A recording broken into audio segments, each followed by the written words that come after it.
이제 우리 모두가 요한복음 마지막 장 앞에 서 있습니다. 요한복음 21장은 마치 책의 부록과 같은 분위기가 나는 내용입니다. 그래서 어떤 이들은 이 요한복음 21장을 요한복음의 부록과 같은 책이다 이렇게 표현도 하기도 합니다. 요한복음이라는 글 전체의 짜임새를 보면 요한복음은 20장 31절로 끝이 나야 깔끔하게 끝이 납니다.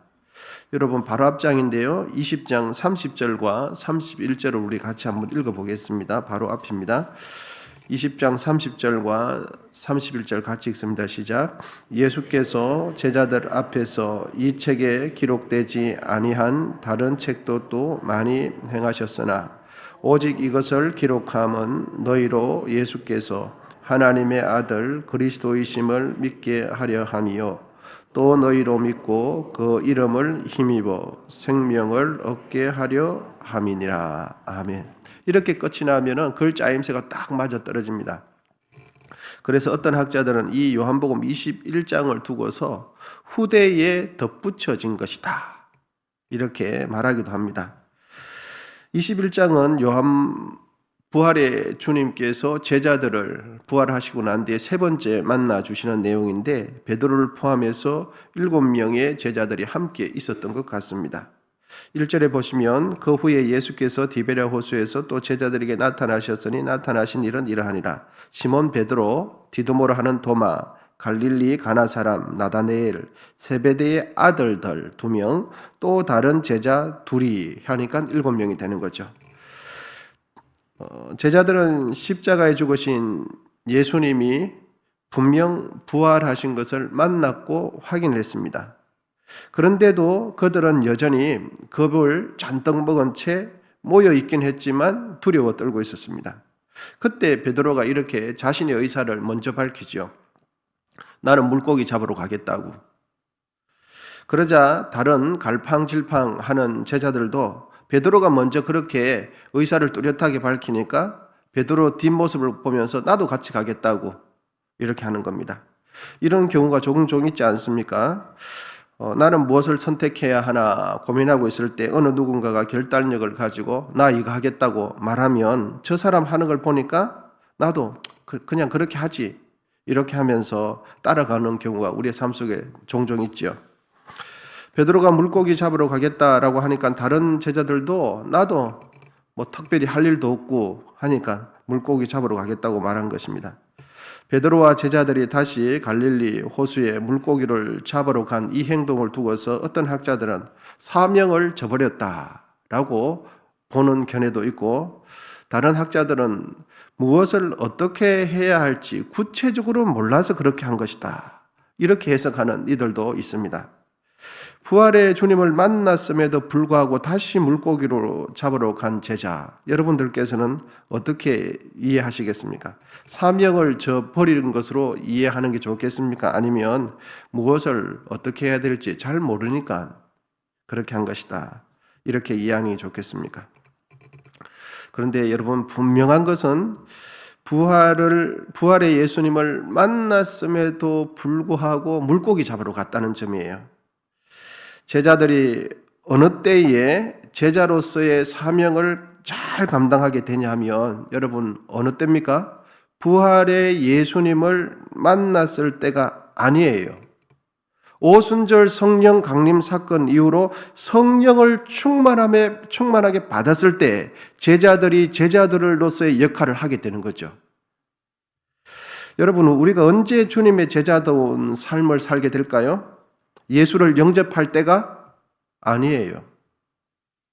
그리스도의 인형이신 성령의 인도함을 받을 때예요. 언제 나를 부인하고 주를 따라서 사명을 감당하는 제자다운 삶을 사는가 하면 예수를 나의 구주로 믿을 때가 아니라 성령을 받아 성령의 이끌림을 받을 때 그리스도인다운 삶을 살아내는 줄 믿습니다. 여러분 성경에 관한 지식 한두 가지를 안다고 해서 삶이 바뀌지 않습니다. 다른 사람들이 알지 못하는 성경 암송 구절을 한 10구절, 100구절 애운다고 해서 삶이 바뀌지 않아요. 사명을 감당하는 자가 되지 못합니다. 교회의 생리를 잘 한다고 해서 사명 감당하는 자가 되지 않아요. 언제 사명 감당하는 자가 되냐? 성령을 충만히 받을 때예요.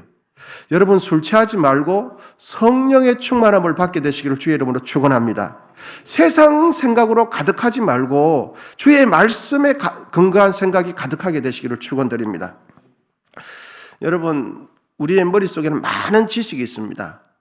직장과 관련된 전문 지식도 많이 있고 생활과 관련된 많은 지식이 있고 자기가 자라오면서 가지고 있는 가치관들 많은 지식이 있어요. 그런데 그 많은 지식 중에서 예수라는 그분이 날 위하여 죽었다라는 그 또 다른 한 지식이 우리 머릿속에 들어간다고 해서 우리의 삶이 바뀌지 않아요. 그냥 또 다른 하나의 지식일 뿐이에요. 교회를 다니면서도 왜 삶이 안 바뀌냐 하면 교회를 다니는 지식이 나 머릿속에 있는 많은 지식 중에 하나의 지식에 불과하지 않기 때문이에요. 예수께서 날 위하여 죽으셨다는 것도 하나의 지식에 불과하지 않기 때문에 안 바뀌는 거예요. 언제 나의 모든 생각과 가치관이 확 바뀌냐 하면은 성령을 받을 때예요. 그것도 성령의 충만함을 받고 성령에 이끌리는 생각을 하게 될 때 내가 가지고 있는 모든 가치관이 바뀌게 되는 거죠. 여러분, 우리는 예수를 믿으면 또 교회를 다니면 모든 것이 바뀔 거라고 생각하는데 신앙생활을 해보면 내가 가지고 있는 삶의 철학 중에 하나의 지식이 더 추가하는 것, 첨가되는 정도에 지나지 않습니다. 그래서 안 바뀌는 거예요. 성경을 읽어도 왜 안 바뀌냐? 내가 알고 있는 수많은 지식 중에 오늘 또 하나 기록된 성경에 또 다른 정보가 뚜렷하게 하나 더 들어간 정도로만 이해되는 거죠. 제자들이 왜 안 바뀌냐 하면 부활의 주님을 만났어요. 자기들이 가지고 있는 많은 지식 중에 예수께서 부활하셨더라 라고 하는 그 지식 하나가 더 들어간 거예요. 그런데 자기가 가지고 있는 모든 가치관이 언제 바뀌게 됩니까? 성령을 받을 때예요. 삶의 재해석이 일어나게 된 거죠. 내가 지금까지 왜 이런 과정을 살아왔는가? 나의 삶의 상처가 왜 이리 많은가? 이런 것들이 모두 성령의 충만함을 받을 때 삶의 방향이 완전히 뒤바뀌게 되는 거죠. 여러분, 교회를 다니면서 우리의 삶은 바뀌어야 될 줄 믿습니다. 생각이 바뀌어야 돼요. 삶을 살아가는 기준이 바뀌어야 되는 거죠. 주일날 설교를 듣고도 왜 안 바뀌냐 하면은 내가 가지고 있는 내 생각의 뿌리가 깊어요. 세상적인 생각의 뿌리가 깊은 데다가 거기에다가 설교라는 지식이 하나만 딱 추가된 거예요. 그렇다고 하니까 안 바뀌는 거죠. 안 바뀌어요. 여러분, 우리의 모든 삶의 가치관이 주께로 향하는 방향으로 방향 전환이 일어날 때 삶이 바뀌게 되죠. 인생이 바뀌게 되죠. 삶을 살아가는데 삶을 살아가는 이유가 바뀌게 되어져요. 겉모습을 보면 동일한 직장 생활하고 동일한 일을 하는데도 그 사람은 새 사람 된 거죠. 그래서 세상 생각으로 충만하지 말고 성령의 충만함을 받아야 삶이 바뀌게 되고 내가 생각하는 내 삶을 살아가는 이유가 바뀌게 되는 거죠. 물고기를 잡으러 간 제자들은 부활의 주님을 그 전에 분명히 만났어요. 두 번째 만났을 때 만났어요. 그런데도 과거 자신의 삶의 패턴 그대로 돌아가요. 부활의 주님을 만났는데 삶의 패턴, 과거의 패턴 그대로 돌아가요. 과거 자신이 생각했던 생각에서 벗어나지 못하고 역시나 물고기 잡으러 가요. 이렇게 주님을 따라다닐 때 버려놨던 아마 배를 또 찾았던 것 같아요. 문지가 속히 쌓여있는 그 배를 또 이렇게 뒤적뒤적 하면서 아마 정리를 했던 것 같습니다. 여러분, 우리 모두는 성령을 받되 충만하게 받아야 될 줄 믿습니다. 그리고 성령께 이끌리는 삶을 살아야 돼요. 성령께 이끌리는 생각을 해야 되죠. 물고기를 잡겠다고 간 제자들은 밤새 그물질을 했으나 아무것도 잡지 못했다 성경은 기록합니다. 여러분, 어부가 밤새 그물질을 했는데 아무것도 잡지 못했다는 것은 매우 흔한 일이 아니죠. 특이한 일입니다. 적게 잡을 수는 있는데 아무것도 잡지 못하는 경우는 매우 특별한 경우가 될 수 있겠습니다. 본문 3절과 4절입니다. 우리 같이 한번 읽어보겠습니다. 본문 3절, 4절 시작. 시몬 베드로가 나는 물고기 잡으러 가노라 하니 그들이 우리도 함께 가겠다 하고 나가서 배에 올랐으나 그날 밤에 아무것도 잡지 못하였더니 날이 새어갈 때 예수께서 바닷가에 서셨으나 제자들이 예수이신 줄 알지 못하는지라. 그러자 부활하신 주님께서는 배 오른편에 던지라. 그러면 잡게 된다라고 말씀하셨습니다. 주님 말씀대로 했더니 그렇게 잡히지 않았던 물고기가 그물을 들 수 없을 정도로 많이 잡혔어요. 부활의 주님께서 갈릴리 호수에 찾아오신 것은 여러분 제자들에게 물고기 많이 잡아주기 위해서 찾아오신 것이 아니에요. 제자들에게 물고기가 어디 많이 있는지 그걸 가르쳐주기 위해서 제자들에게 찾아오신 게 아니죠. 주님께서 갈릴리 바다 그리고 부활하신 주님을 만났음에도 불구하고 이곳으로 온 제자들을 주님께서 찾아오신 이유는 이것 때문입니다. 상심한 제자들의 마음을 회복시켜 주시기 위해서 찾아오신 거예요. 예수님은 상심한 제자들의 마음을 만질 때에 사람의 마음을 만질 때에 하나님이시지만 기계적으로 사람의 마음을 만지시지 않으세요. 언제나 사람의 마음을 만질 때는 언제나 사람이 스스로 그렇게 선택할 수 있도록 그렇게 다가와 주세요. 여러분 하나님께서 자연 만물을 만지시고 자연 만물을 이끌어 가실 때는 기계적으로 하실 때가 너무너무 많아요. 여러분 갈릴리 호수에 물고기가 많이 있지 않습니까? 그런데 제자들이 밤새워 그물질을 했는데 아무것도 못 잡았어요. 그런데 주님께서 배 오른편에 던지라 그럴 때 그때 주님께서는 보이지 않지만 물고기를 전부 다 어디로 모았습니까? 배 오른쪽에 다 모아주신 거죠. 그러니까 한 번 던지니까 그 속에서 몇 마리 잡혔냐? 큰 것만 153마리 잡혔거든요. 그렇게 주님께서는 자연 만물을 만질 때는 기계적으로 만지세요. 명령을 그냥 해서 마치 공장에서 제품을 찍어내서 탁탁 이렇게 하세요. 그런데 사람의 마음을 만질 때는 안 그래요. 사람의 마음을 만질 때, 이 제자들의 마음을 만질 때는 갈릴리 호수 그 깊이 있는 물고기를 만질 때처럼 명령할 때처럼 하시지 않고 주님은 밤새 그물진한 제자들이 피곤해하니까 그리고 배고픈 줄 아시니까 그들을 위해서 생선을 구워주세요. 그리고 그들이 배가 고파하니까 떡과 밥을 차려주면서 그들에게 다가서요. 여러분 본문 8절 9절입니다. 다른 제자들이 육지에서 거리가 불과 한 50칸쯤 되므로 작은 배를 타고 물고기 던 그물을 끌고 와서 육지에 올라보니 숯불이 있는데 그 위에 생선이 놓였고 떡도 있더라. 우리 12절 13절 같이 한번 읽어보겠습니다. 시작. 예수께서 이르시되 와서 조반을 먹으라 하시니 제자들이 주님이신 줄 아는 고로 당신이 누구냐 감히 묻는 자가 없더라. 예수께서 가셔서 떡을 가져다가 그들에게 주시고 생선도 그와 같이 하시니라. 밤새 그물질을 했으니까 얼마나 피곤하겠어요. 얼마나 이렇게 배가 고프겠습니까? 그런데 좀 전에도 말씀드렸지만 갈릴리 호수 깊이 있는 물고기처럼 그들에게 명령을 해가지고 딱 모으고 이렇게 사람의 마음을 만지시진 않아요. 그들이 배가 고프면 먹이 주세요.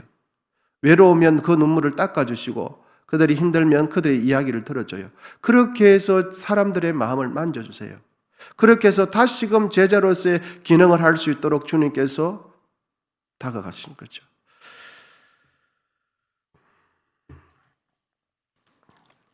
예수님은 제자들이 잡으려고 했던 그 물고기에 관심 있는 것이 아니라 예수님은 누구에 관심 있냐 하면 제자들 자신에게 관심이 있어요.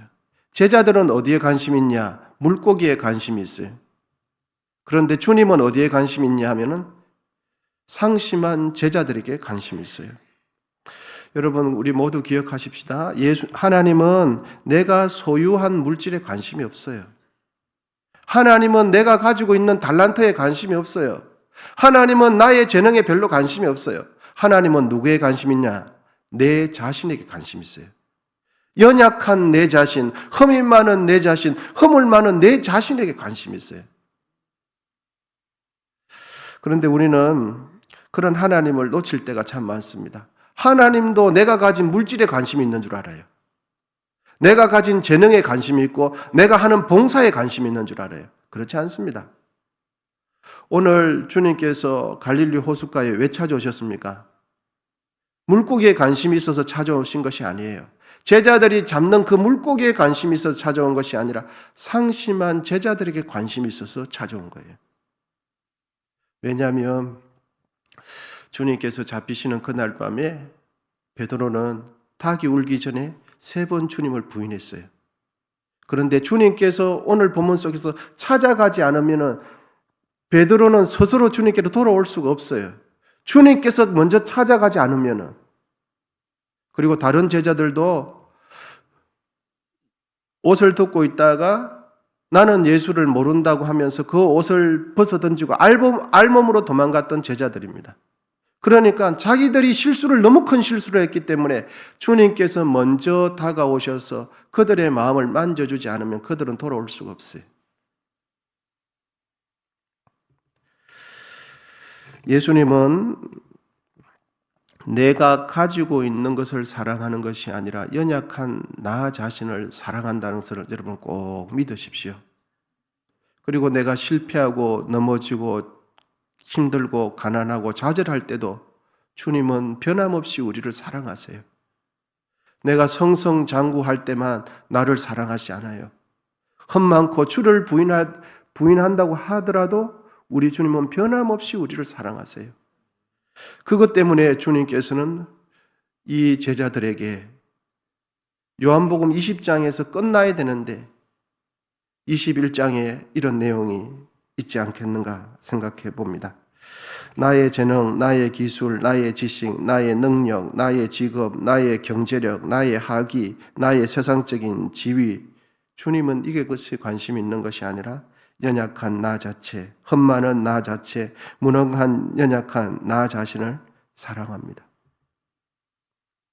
그 이유 때문에 요한복음은 20장으로 끝나지 않고 21장이 있는 것이 아닐까 저는 그렇게 생각해 봅니다. 함께 기도하겠습니다.